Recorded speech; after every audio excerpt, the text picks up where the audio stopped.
नमस्कार, जय श्री राम, वंदे मातरम। न्यूज़ोहॉलिक मंजरी में एक बार फिर आपका स्वागत है। आज हमारे साथ भाव तोस्कर हैं और भाव का सबसे पहले स्वागत कर लेते हैं। धन्यवाद भाव पधारने के लिए। तो भाव, आज प्रधानमंत्री जी ने जो भाषण दिया है लाल किले से अभिभूत करने वाला है। इतने सारे टेक अवेज है। सबसे ज्यादा उन्होंने यूथ को ध्यान में रखा है ताकि इनको इनकॉर्पोरेट कर सके नेशनल प्रोग्राम में। एक समय था जब हुलिगन बनने के लिए लोग प्रेरित कर रहे थे, जेंजी आओ सड़क पे देश बचाओ। उन्होंने जिस तरीके से कहा कि भाई आप फॉर्म पढ़िए और उसके बाद भरिए, तो जो इस समय SIR टाइप की जनगणना सब कुछ चल रही है कि इसमें आप योगदान बन जाइए। सिंपल आप अपने घर के लोगों को भी अगर वो कर देंगे, फॉर्म भर करके अपलोड कर देंगे उनकी डिटेल्स, तो जनगणना बहुत अच्छे से हो जाएगी, काउंटर इसका हो जाएगा। बाकी धीरे धीरे कि भाई हम न्यूक्लियर एनर्जी की तरफ जा रहे हैं, हम फास्ट ट्रैक मोबिलिटी की तरफ जा रहे हैं। और सबसे बड़ी चीज, कोचिंग इंस्टीट्यूट के ऊपर ताला लगा रहे हैं। ऑनलाइन सरकारी कोचिंग है, नेचुरली सरकारी कोचिंग है तो वहीं से ज्यादातर प्रश्न आएंगे। तो इन कोचिंग माफिया का क्या होगा? तो सबसे बड़ा जो तीर चलाया है एजुकेशन सिस्टम को रोकने वाले कोचिंग माफिया पे, वो अभूतपूर्व था। भाऊ, आपका टेक क्या है? तो देखो, एक बात होती है कि आहिस्ते आहिस्ते ये हो गया कि हमने हर चीज गवर्नमेंट करेगी। तो जब गवर्नमेंट करती है तो आपने रोजगार पैदा कर दिया। हम जब स्कूल में थे तो मुझे याद है हमारे जो टीचर हुआ करते थे, जितनी फीस इकट्ठा होती थी उसमें जितना पैसा निकले बेचारों को मिलता था। बहुत गरीबी होती थी टीचर्स के लिए, लेकिन हमको पढ़ाया तो अच्छा ना। हाँ। तो वो उनकी जरूरत थी कि मुझे पढ़ाना है बच्चों को। उनको लगता था जो बच्चों को पढ़ाना ये मेरे पेशा है, नौकरी नहीं है। आजकल ये नौकरी बन गई। हम अगर देखते हैं कि कॉलेज में जाने वाले बच्चे पहले कोचिंग में जाते हैं और कोचिंग वाले बोलेंगे वो कॉलेज में जाते हैं। यानी कॉलेज सिर्फ नाम के लिए होता है, क्योंकि कोचिंग वाले डायरेक्टली किसी एग्जाम को नहीं अपियर हो सकते, इसलिए कॉलेज सिर्फ नाम के लिए रखो। क्यों हुआ ऐसा? क्योंकि कॉलेज में पढ़ाया नहीं जाता। कॉलेज में आता है वो मजदूरी करता है, 8 घंटे 6 घंटे। जो प्रोफेसर होता है वो मजदूर बन गया। मुझे आपको एक बात बोल दूं, मुंबई में अभी नहीं, 25-30 साल पहले की बात है, मैंने एक स्टोरी की थी।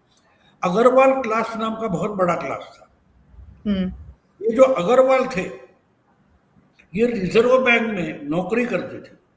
उनको टीचर होना था, लेकिन टीचर होने के लिए जो बीएड की परीक्षा देनी होती है, इसके लिए आप कहीं ना कहीं बेसिकली टेम्पररी टीचर भी होना जरूरी था, और वो तो टीचर नहीं थे।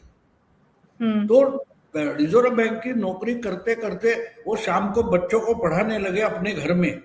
होते होते ये मुंबई का 1 नंबर का क्लास बन गया, कोचिंग क्लास। तो जो टीचर बनने के लिए नालायक था वो मुंबई में सबसे अच्छा टीचर था। आगे उन्होंने नौकरी छोड़ी, बहुत बड़ा, यानी हजारों बच्चे आते थे और कुछ टीचर्स उन्होंने साथ में लिए। तो हमारी जो एजुकेशन सिस्टम वो सड़ गई।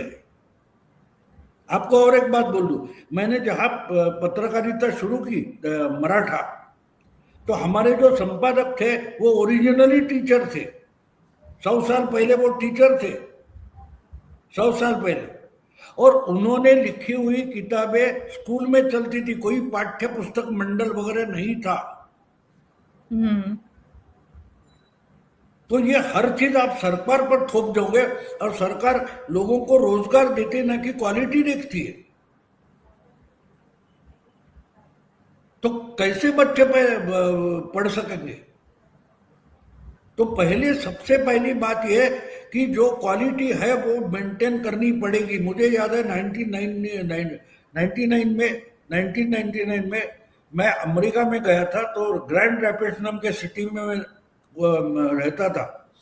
तो वहाँ के अखबार में मैंने एक आर्टिकल पढ़ा, तो क्लिंटन ने यूनिवर्सिटी फेडरेशन के चेयरमैन को लेटर लिखा था कि भाई ये दुनिया भर के लोग यहाँ हम ला रहे हैं H1B पर, क्योंकि हमारे यहाँ इंजीनियर अच्छे पैदा नहीं हो रहे, तो बच्चों को अच्छे इंजीनियर बनाने का कुछ कोर्स बनाओ, कुछ करो, ये है वो है वो है।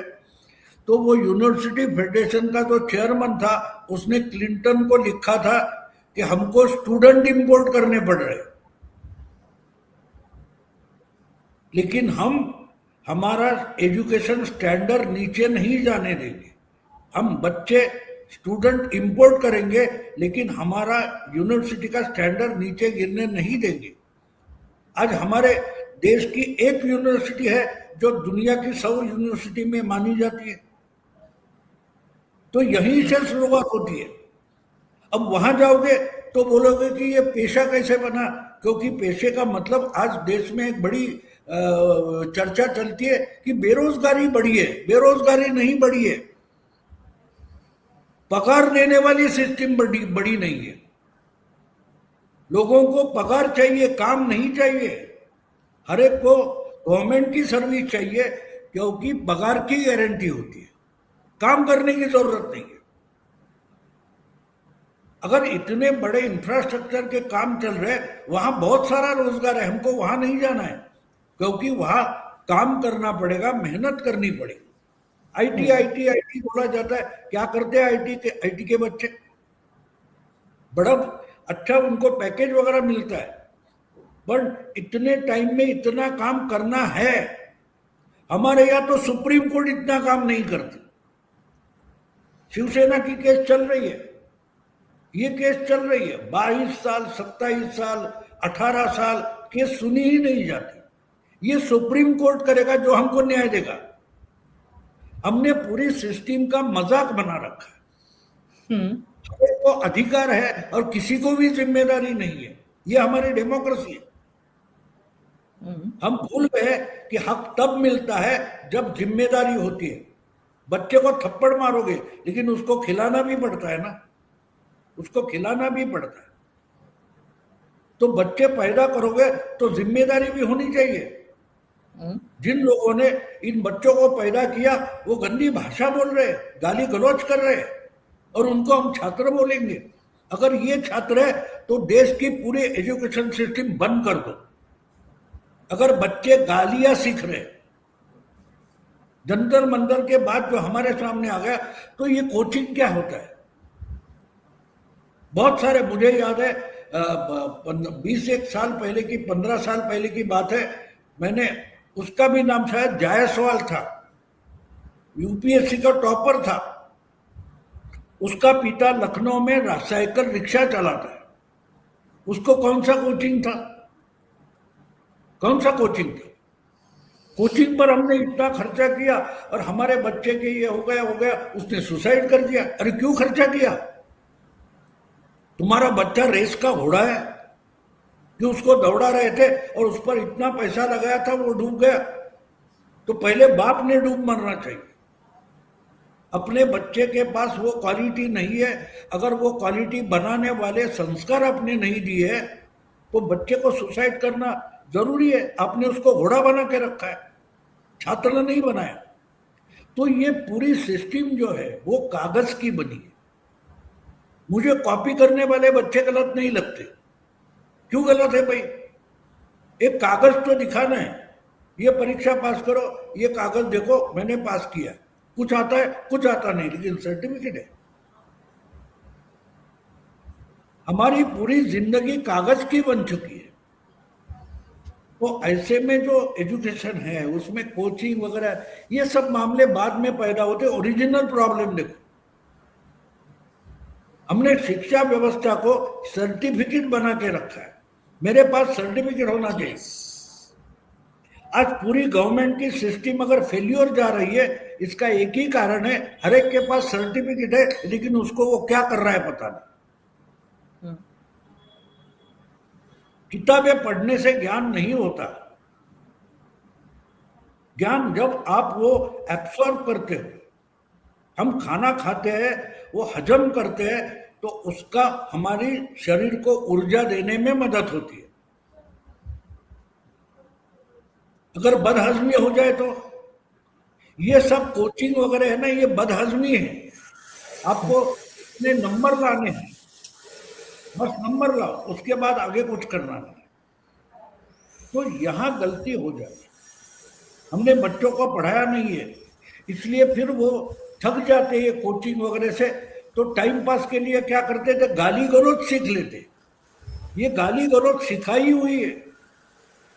मैं उससे ये विचलित हूं कि मुंह छुपाकर गाली गलौज, गंदी भाषा, गंदी हरकतें जो है वो छुपकर की जाती है। हर हर पीढ़ी में हुआ है, लेकिन आज इसको प्रतिष्ठा मिली है, मैं उसको कोचिंग बोलता हूं। आपने पैसा डाल दिया, देखा तुम्हारे बच्चे क्या कर रहे हैं।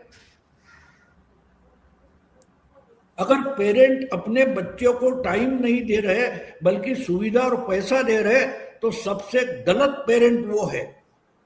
कुत्ते बिल्लियों सही। के भी बच्चे पैदा होते, कहां जाते किसको पता है।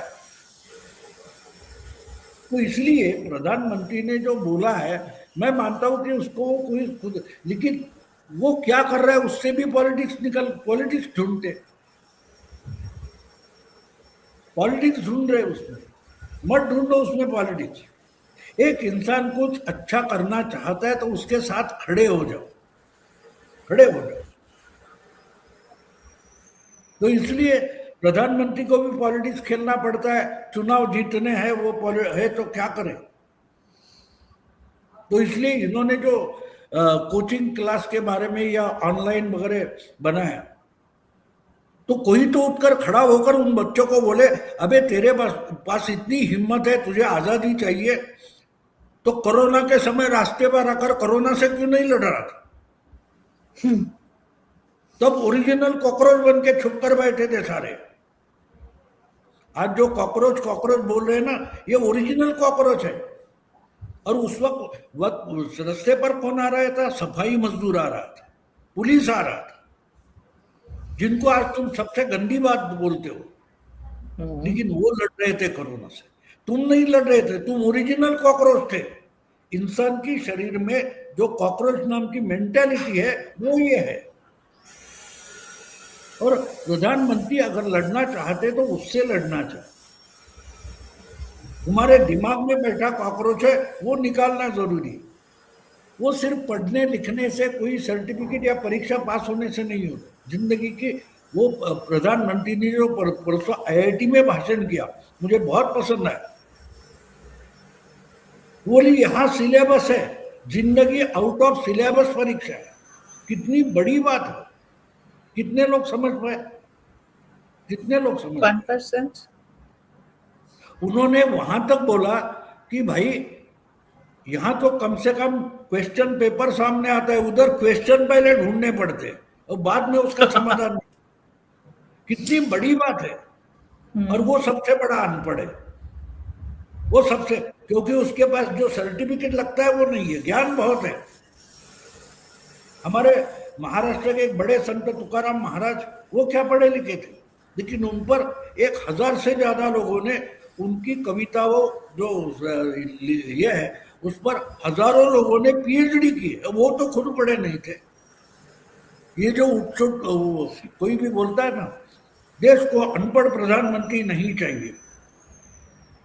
तुम क्या पढ़े हो भाई, तुम क्या पढ़े हो। नहीं, एक पढ़े लिखे प्रधानमंत्री थे, हम देख चुके हैं ना 10 साल का कार्यकाल। नहीं, पढ़े लिखे का, जिसको संस्कृत में पढ़त मूर्ख बोला गया, जो पढ़ा लिखा है लेकिन दिमाग चलता नहीं, दिमाग चलता नहीं, ऐसा पढ़ा लिखा किसी भी सीट पर जाकर उसको बिठा दो, कुछ नहीं कर पाएगा। अब जब पहली बार किसी ने कुछ लिखा या पढ़ा, उसको किसने पढ़ाया था, मुझे बोलो। तो अनपढ़ से ही पढ़ना शुरू हो गया ना। ये जिनके दिमाग में नहीं आता वो ज्ञानी है, वो ज्ञानी। हमारे मराठी में पुल देशपांडे नाम के एक बड़े साहित्यिक हो गए, उनकी एक व्यक्ति वल्ली करके किताब है, उसमें घर में काम करने वाला एक जो डोमेस्टिक हेल्प वाला है, उसको शाम को साक्षरता क्लास में भेजते और उसकी हर दिन उसका लेते, अरे कितना पढ़ा, क्या सीखता है। एक दिन वो बोलता है अब मुझे सिग्नेचर करने आती, तो बोलते बढ़िया है, तो आगे क्या? नहीं नहीं, टीचर को डिसमिस कर दिया। यानी सिग्नेचर आने के बाद पहला काम क्या किया, तो साक्षरता क्लास के जो टीचर थे उनको सब बच्चों ने सिग्नेचर करके डिसमिस कर दिया। ये सब, ये जो पढ़े लिखे बोलते हैं ना, वो है। तो इसलिए प्रधानमंत्री जो बात कर रहे हैं वो समझना जरूरी होता है। अब पढ़ोगे, देखो गधों को कितना भी पढ़ाओ फायदा नहीं है, वो गधा रहेगा, घोड़े नहीं बनेंगे। नहीं घोड़ा, देखो इंसान बनाना है आपको तो जरूरी होता है। हमारे संत परंपरा जो है उसमें ज्ञानेश्वर की एक कहानी है, संत ज्ञानेश्वर की, कि उनको बोले आप ब्राह्मण लोग बड़े बड़े ज्ञानी बोलते हो, तो आप रटे रटाई बात बोलते हो, आपके दिमाग की बात नहीं है, ये तो रटा रटा है तो भैंसा भी बोल सकता है। तो एक ब्राह्मण उनके पास भैंसा लेकर आता है, बोले इसको तो धड़ाधड़ वेद बोलने लगता है। तो ये सारे पढ़े पढ़ाए ना ये भैंसे हैं, रटी रटाई बातें बोलते हैं। फिर वो अमर खालिद हो या दीपके हो या कोई और हो, ये सब रटी रटाई बातें बोलते हैं, इनको अपना दिमाग नहीं है। और पढ़ाया दिमाग को जाता है कि वो एक कदम और आगे जाकर ह्यूमैनिटी को और आगे लेकर जाए। और इसलिए आईआईटी में जो बच्चे बैठे उनको समझ में आया था कि अनपढ़ प्रधानमंत्री उनको कैसे समझा रहा है, और जो आईआईटी से भी बड़े ज्ञानी है उनको समझ में नहीं आएगा, क्योंकि वो सर्टिफाइड है, पढ़े तो नहीं है लेकिन उनके पास सर्टिफिकेट है। तो ज्ञान वर्सेस सर्टिफिकेट, बात तो आपकी बिल्कुल सही है, और प्रधानमंत्री इसी को अपने भाषण से एड्रेस भी कर रहे हैं। तो भाव, थैंक यू सबको समझाने के लिए कि उनकी थिंकिंग क्या है और आगे आने वाला इसका भविष्य क्या है। स्कूलों को भी सुधारना होगा, पेरेंट्स को भी अपने बच्चों पे ध्यान देना होगा, और साथ में ये जो कोचिंग की बीमारी भारत में लग गई है, जो हजारों करोड़ों का फलता फूलता बिजनेस हो गया है, जिसमें जबरदस्ती बच्चों को ले जाके टॉर्चर किया जाता है और साल 2 साल के बाद नतीजा वही सिफर आता है जो पहले नहीं से नहीं, एक बात आप समझ लो, मैं अभी और एक बात बताऊंगा। ये जो कोचिंग क्लास है, समझो एक कोचिंग क्लास में 500 बच्चों को आपने एडमिट किया, और जब रिजल्ट आता है उसमें से 10-12 बच्चों के आप फोटो लगा देते हो। आपके यहाँ आने के बावजूद 500 में से 400 बच्चे फेल हो गए, उसकी ऐड नहीं करते, उसकी ऐड नहीं होती, तो हम उनके पीछे दौड़ पड़े। मैंने जो मजाक करके नहीं बोला कि दिमाग के कॉकरोच है, आप खुद का दिमाग ये नहीं इस्तेमाल करते। अगर पूरे देश में अगर 1 लाख बच्चे पास होने वाले, इसके क्लास में सिर्फ 12 बच्चे हो गए, तो 450 500 400 से ज्यादा बच्चे फेल हो गए। तो ये मुझे उल्लू बना रहा है। ये जिस पेरेंट को या बच्चे को समझ नहीं आ रहा है, उसका दिमाग तो एक तरीके से क्या बोलते हैं, कॉकरोच का दिमाग हो गया। तो कोचिंग की जरूरत नहीं। देखो, लिमिटेड कॉम्पिटिटिव एग्जाम जो होती है उसमें आपका टैलेंट होगा तो ही आप पास होगे, रटे रटाए बातों से नहीं होगे। और जो प्रधानमंत्री ने बोला वो इंपॉर्टेंट है, आपको क्वेश्चन ढूंढना पड़ता है, समाधान बाद में है। अगर ये जिंदगी की परीक्षा ऐसी है कि जहां सवाल रेडीमेड नहीं है। मेरी बेटी यूपीएससी हो गई है, उसको जब बचपन से मैं पढ़ाता था, उसको जिंदगी भर कोई ट्यूशन नहीं, तो मैंने सबसे पहले उसको एक बात बार बार 3 महीने पढ़ाता रहा। मैंने बोला देख, एक बात, किसी भी यूनिवर्सिटी हो, कोई भी कॉलेज हो, कोई भी बोर्ड हो, वहां तुझे कुछ भी इन्वेंट करना नहीं है, रेडीमेड जवाब है, और जवाब से क्वेश्चन क्वाइन किया जाता है। तो जवाब पहले है, क्वेश्चन बाद में आता है। तो उसमें उसको मैंने वो खेल बनाया था। 3 महीने मैं उसको एक किताब लेकर, कोई भी किताब लेकर बैठता था कि ये एक सेंटेंस है, इसके कितने क्वेश्चन बनते, बनाओ, मैं भी बनाऊंगा, तू भी बनाओ, खेलता था। तो उसके दिमाग में परीक्षा की डर खत्म हो गई, उसको कोचिंग की जरूरत नहीं, कोचिंग की जरूरत नहीं थी। क्योंकि उसके बाद एक समझ में आया, अरे क्वेश्चन है, इसका मतलब आंसर रेडी है। तो आप इस ढंग से एक सब्जेक्ट आत्मसात करो कि आपको कोचिंग की जरूरत ना हो। और ये जितने पेरेंट समझा सकते हैं वो कोई टीचर नहीं समझा सकता। मेरी माँ कभी स्कूल नहीं गई, लेकिन मैं हर एक घर किसी को बोल देता हूँ कि मेरे सबसे पहली और सबसे बेस्ट टीचर मेरी माँ है, जिसने मेरे मन में जो कुतूहल होता है वो कभी खत्म नहीं होने दिया। अगर उसके पास जवाब नहीं है तो वो बोलती थी तू ढूंढ के मुझे समझा दे, लेकिन गधे जैसा सवाल क्यों पूछता है, ऐसा कभी नहीं बोली। तो ये जरूरी होता है, क्योंकि पेरेंट जो होता है वो सबसे नजदीकी और सबसे विश्वास का इंसान होता है। आप उसको उठाकर किसी कोचिंग में डालोगे तो उसको जेल में डालते हो, जेल में डालते हो। तो उसको खुद की सोचने में छोटी, मेरी नाती ने अभी घर में एक बिल्ली आती थी, उसको खिलाती थी कुछ, एक दिन वो अंदर, बिल्ली को अंदर नहीं लेना, तो मुझे बोलती को शी इज फैमिली। मैंने बोला वंडरफुल, तो तेरी धूम किधर है मुझे दिखा। अब देखो इतना छोटा 5-6 साल का बच्चा कैसे सोचता है, बोलता नहीं वो छोटी है ना, अभी मैं बड़ी हो गई हूँ तो मैं इस्तेमाल नहीं करती, निकल गई है, ये अभी छोटा बच्चा है इसलिए उसकी धूम है। वो आर्ग्यू कैसे करता है, वो जो आर्ग्यू करता है वो अपना दिमाग बच्चा लगाता है, उसको तुम चैनलाइज करो, सोचने पर मजबूर करो। उसमें तो होता नहीं, बस ये नोट्स ले लो, ये रट कर जवाब देते जाओ, तो उससे कुछ नहीं निकलेगा, टैलेंट नहीं निकलेगा। आचरेकर जो थे उनके पास 800 बच्चे क्रिकेट सीखे हैं, हर कोई तो सचिन तेंदुलकर नहीं बना। और सचिन तेंदुलकर के साथ साथ विनोद कांबली भी वहां था, अच्छा था, लेकिन बहकता गया। तो क्या हमारे गुरु से क्या लेना है ये भी समझना जरूरी होता है। जो विनोद कांबली नहीं समझ पाया वो सचिन तेंदुलकर समझ पाया। दोनों साथ एक ही क्लास के बच्चे हैं, एक साथ खेले हैं, लेकिन दोनों पहुंचे कहाँ है देखो। सही। तो बच्चों को वो सिखाना है तू कौन से रास्ते पर जा रहा है, बाद में वो अपने आप उठने लगता है।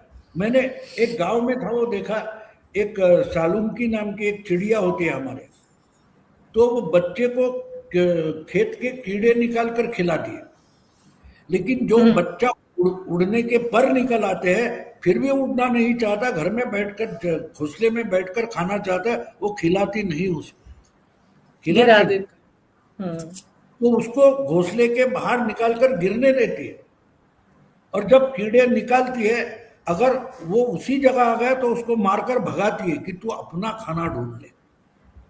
वो माँ, क्या हम हमारे बच्चे के हम सचमुच माँ बाप होते नहीं, हम बच्चे कहीं डाल लेते, भाई तू संभाल ले। बच्चे को सबसे बड़ी चीज चाहिए, वो अगर नहीं दोगे खाने के बाद, दूसरी बात उसको पढ़ने को सिखाना सबसे अच्छा पेरेंट सिखा सकता है, लेकिन वही हम बच्चों को वंचित रखते हैं और बच्चे का नुकसान करते हैं।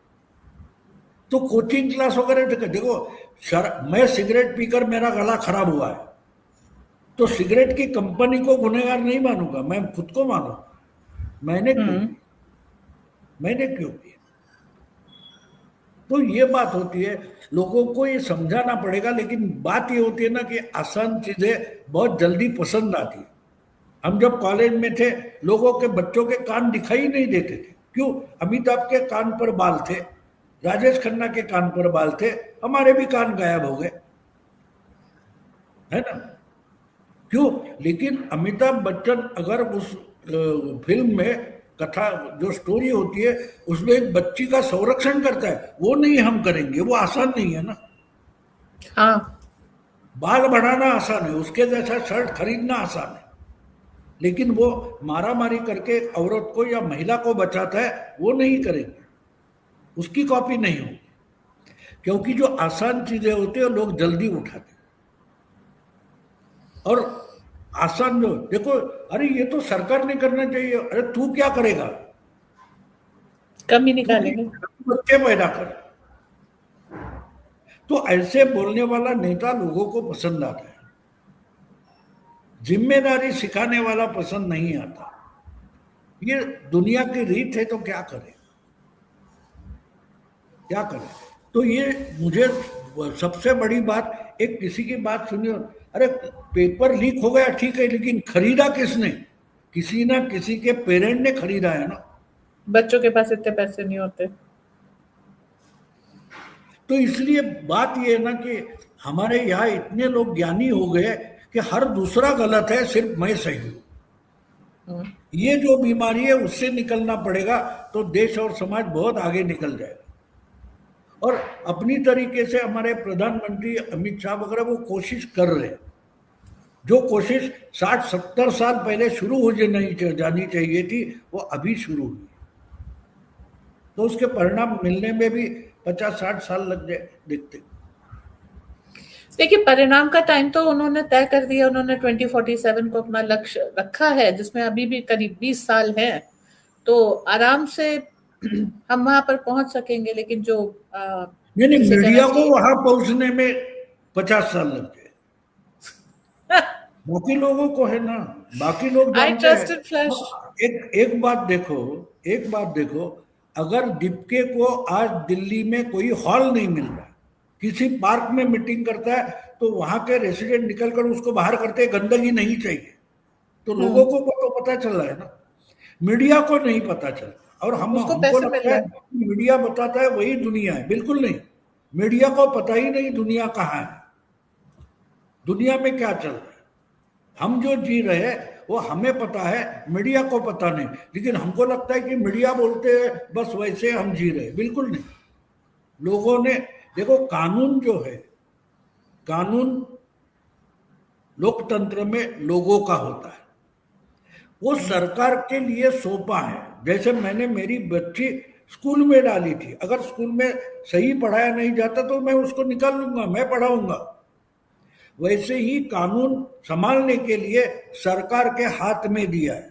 अगर सरकार उस पर ढंग से काम नहीं करेगी तो आम जनता करती है। ये लोग डिपके को दिल्ली में दिखा रहे हैं, समझी। हम्म।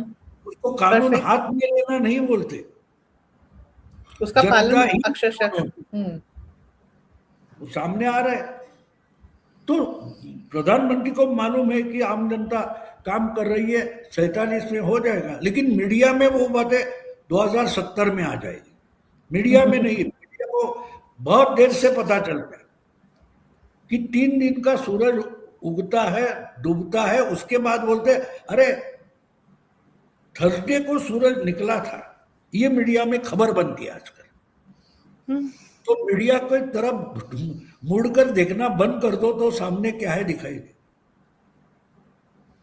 मीडिया को भी पैसे मिलते हैं इस बात के लिए कि थर्सडे को या सनराइज को उन्हें रिपोर्ट करना है। जिस दिन पैसे मिल जाते हैं उस दिन वो रिपोर्ट कर देते हैं। बेसिकली हाँ दीपिका का, इससे पहले आम आदमी पार्टी का सारा आंदोलन जितना है वो, वरना यही चीजें तो छत्तीसगढ़ में हुई, यही पंजाब में हुई, और मीडिया ने उस सिंसियरिटी से इसको रिपोर्ट नहीं किया। मतलब जहां पैसा मिलेगा वहां सिंसियरिटी होगी, और जहां नहीं मिलेगा वहां नहीं होगी।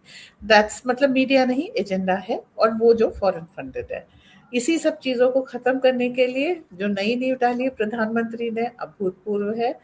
वाकई में उन्होंने सिचुएशन को समझा, देखा, और बहुत मतलब चतुराई से काम करके अपने यूथ को उसकी जरूरत सॉल्व करते हुए कि भाई आपको पढ़ने का शौक है।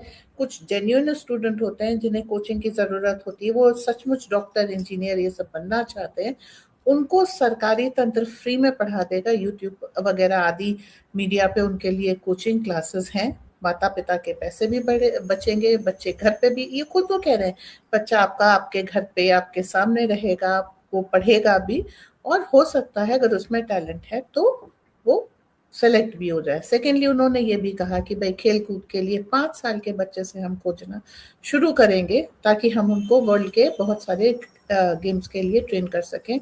मतलब अब पहली बार हमें वो सरकार दिख रही है जो हमारे बच्चों को आइडेंटिफाई करेगी, उनको ट्रेन करेगी और उनका भविष्य बनाने के लिए डेडिकेटेड है। तो मोदी सरकार में मैं कहूंगी एक बार फिर, सरकार ने वो आशा दिलाई है जो आज तक की सरकारें नहीं दिला पाई। हाँ, राहुल गांधी एक स्टेज पे मेलोनी और मोदी जी का मजाक उड़ाते जा रहे हैं, तो द थिंग इज लोग जैसे होंगे वैसा ही नेता चुनेंगे और फिर वैसा ही भविष्य होगा। जाते जाते हाउ गांधी का कोट बताता हूँ, गांधी का बढ़िया कोट है कि पहले लोग तुम्हारा मजाक उड़ाएंगे, हाँ बाद में तुझे अपोज करेंगे, आखिर तुमसे लड़ोगे और बाद में तुम जीतोगे। ये गांधी का कोट है, लेकिन गांधी नाम के इंसान को इसका पता तक नहीं, तो मजाक उड़ा रहा है, उड़ाने दो। बाद में फिर वही मोहब्बत की दुकान खोलेगा और उसके बाद संसद में जाके गले पड़ेगा। That will happen. Thank you Bahu, thank you so much. अगले किसी एपिसोड में फिर मिलते हैं, तब तक के लिए नमस्कार, जय हिंद, वंदे मातरम।